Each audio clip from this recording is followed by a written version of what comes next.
fresh air yung makikita na maaamoy natin.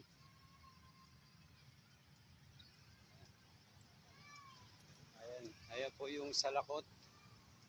Yan pong salakot na yan. Yan po yung dating kahit ngayon yan ang landmark ng Clark Air Base.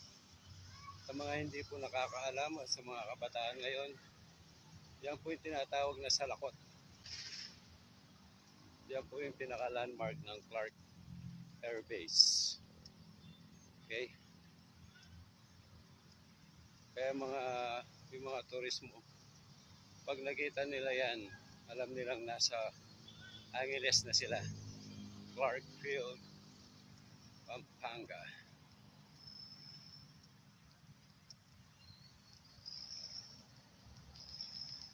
Ayan guys.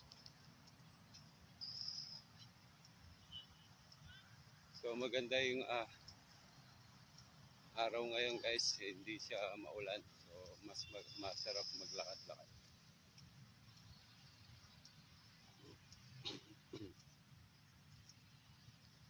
Si Kuya, nag-exercise.